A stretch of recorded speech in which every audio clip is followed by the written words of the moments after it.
propose to go outside and see how the wind is. It's important to know a person and to know how a person thinks, to understand the person's work he or she is doing. Sure. And the tradition of thinking that's behind. So my first question always is, as a child, what was your dream job? That's really interesting. I think it was to be a mechanic or something. I had no real interest early on. And then eventually I decided I wanted to be a physicist, a nuclear physicist, because I liked physics and I couldn't really understand it. But my mathematics was so weak, I think that kind of decided it. But what happened really was I was in America on December the 3rd, 1967, when Professor Christian Barnard performed the world's first human heart transplant in Cape Town at the hospital. Okay. I remember those days, yes. I woke up 3 months later and my brain said to me, you're going to study medicine at the University of Cape Town. Before that, I honestly had no idea what I was going to do. None at all. So you are not from South Africa? I was born in Zimbabwe. Okay. That's right. And my parents moved from Britain at the end of the Second World War. Yeah. They moved to Rhodesia, as it was then, which was a massive risk because my father was going with no job and he just developed his own job in Zimbabwe. So, entrepreneur. Yeah, so he was very brave in 1946 to go with my sister and my mother to this new country. And so I think I got some of his flair. And courage. Yeah, probably. Because it needs courage to think the way you do. Yes. Yeah. But he was known as being revolutionary in his business. What did he do? May I ask? Well, I hate to say it, but not hate to say it because I respected him a lot. But he was in the tobacco industry. He was a tobacco exporter. Okay. Yeah, but in those days, yeah, smoking was normal. Exactly. And as you know, in times of war, and people don't think about health in this way. It's a different story. Exactly. Yeah. That's right. You have a different focus on life. Precisely. Yeah. So my second question is already answered. Then, when it occurred to you to become a scientist, probably it's a different question because to study medicine has nothing to do with being a scientist. Exactly. So I asked this question. So that you're absolutely right. Yeah. I mean, when people think medicine science, it's not about science. Nothing to do with science. It's about practical management of patients, making a diagnosis and then managing the problem, and just receiving perceived wisdom and just continuing with it. What I'd started rowing actually, and then I started running in my first few years at medical school, and then I just suddenly realized I was interested in endurance sports, not in medicine. Okay. And I always make the joke that I'm probably the worst doctor who ever graduated because I didn't know how to treat one condition. I refused to learn the drugs. I absolutely refused. It just wouldn't stick in my head.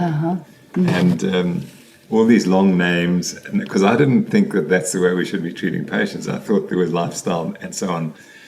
And so during my medical training, I decided I wanted to study sports medicine because I thought the athletes were not getting proper care. And I also saw that prevention was much more important than treatment. And so that became my focus. And then I realized I was much more interested in finding out for myself than from learning from a textbook. I simply couldn't sit down and learn the textbook and become a physician. Because I can't learn 1,000 causes of body temperature elevation in illness. I can't. I'll learn 2 things and that's it. But the rest I can't. If I'm not going to use the information, I don't want to have it in my head. But you finished your studies. Yeah, I did finish my studies. You were stubborn enough to do so. Right. And then I did my internship my year in the hospital. Yeah. And that convinced me that I wasn't cut out for that. Yeah, I was definitely cut out for science. And fortunately, I met this wonderful scientist, Professor Lionel Opie, and he influenced me dramatically. And I modeled myself on him to a great extent. Yeah. So this was my question. Did you have a mentor? So here we are already. Yeah.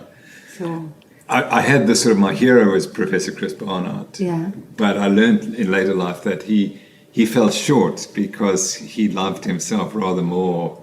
It's quite vain. Yeah, he was very vain, and that was a real problem. And in fact, he was probably the best known doctor in the entire world. And he could have done so much more, but he fell short. He could have really advanced cardiac surgery and medicine in South Africa, but unfortunately fell short. But Lionel Opie was, for me, he was just such a top scientist. Can you characterize him a little bit? Yeah.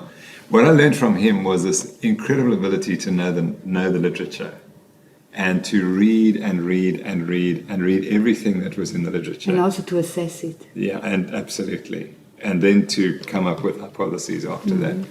But I think that was the thing I learned from him. You never stop reading. And I still remember that he would disappear with hundreds of journals into the library and come out with all the photocopies. And then they'd go into his office, and I never found how this office just got fuller and fuller and fuller.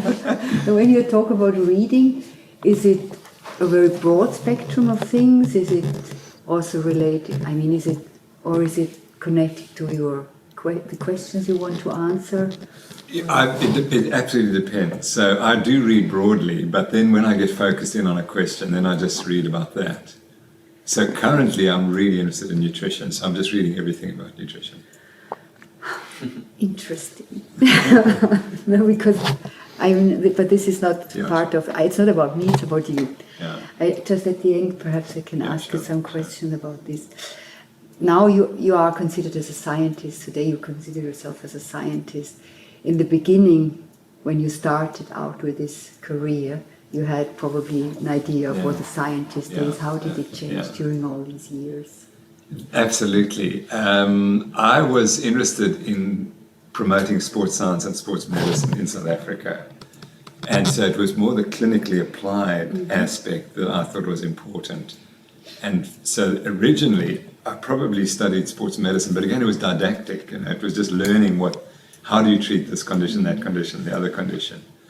And then slowly, as I started to do, I think what happened was that the questions had to be applied. For example, with Lionel Opie, he was studying heart attacks in marathon runners. And what happened was he wrote a letter to the New England Journal of Medicine saying that South Africans he'd already proved that a marathon runner had a heart attack. And he published it. And then the people whose theory he was trying to disprove, and the theory was that if you ran a marathon, you'd never die of a heart attack. They said, no, Lionel, you've got to provide the autopsy evidence. And he couldn't provide the evidence because there was no autopsy. And I think that suddenly made me realize, okay, this is what science is. Science is actually providing the real evidence. And it's not bogus evidence. So we were able then in the next 2 or 3 years to find patients who in fact died from heart disease where we could document an autopsy, and we published that in the New England Journal of Medicine. So I slowly was getting the idea of what science is all about.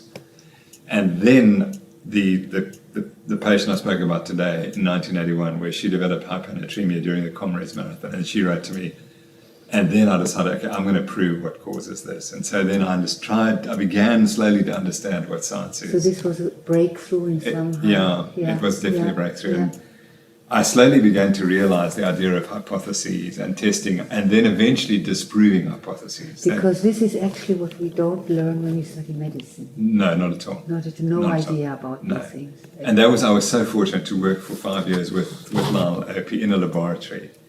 Was it due to him and you that South Africa at Cape Town University became one of these spots doing research in sports? I definitely, he put me on the right track. And then I think I was fortunate. It was, you see, what was interesting, I decided all along that I had to have the public on my side.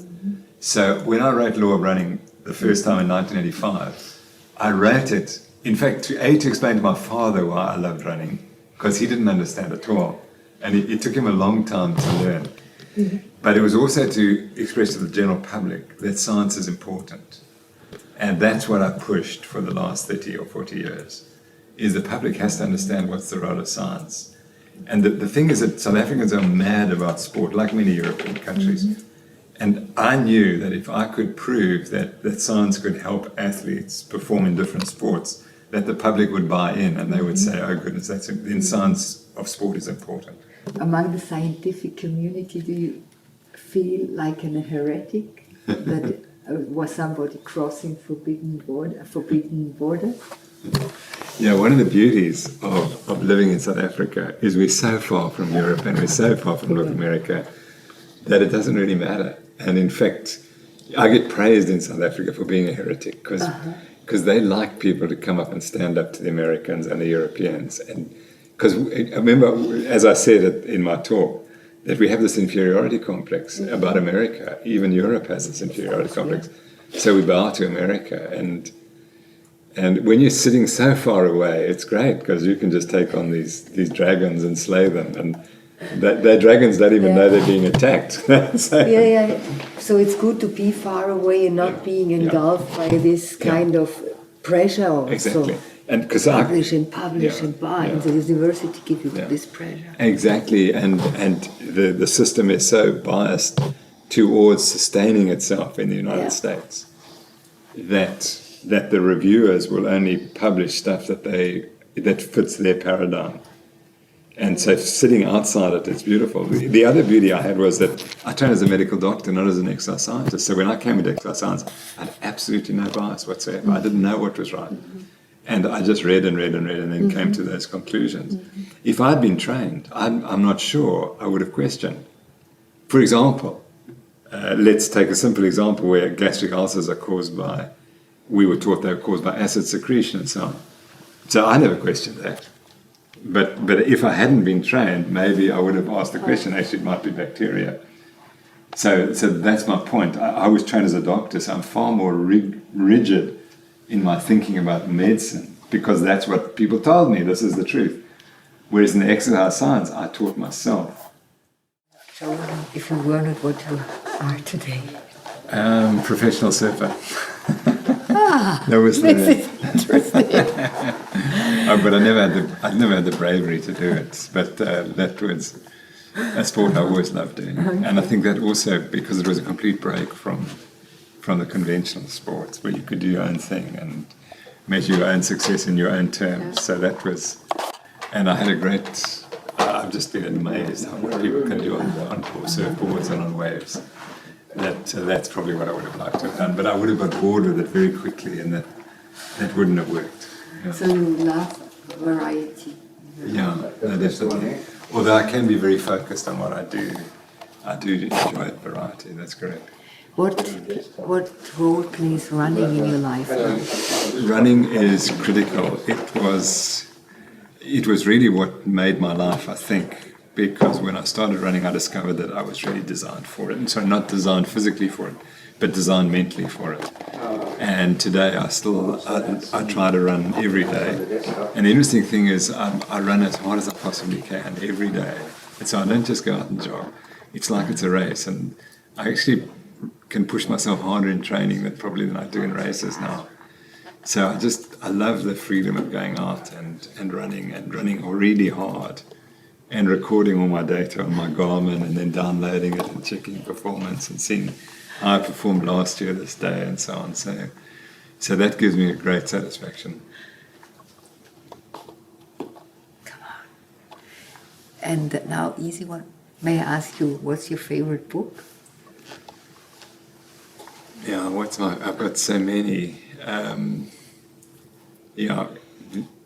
I was going to say Beyond a Boundary, which is a book about cricket and how cricket defines a sort of morality that develops and how the British use cricket to develop this morality.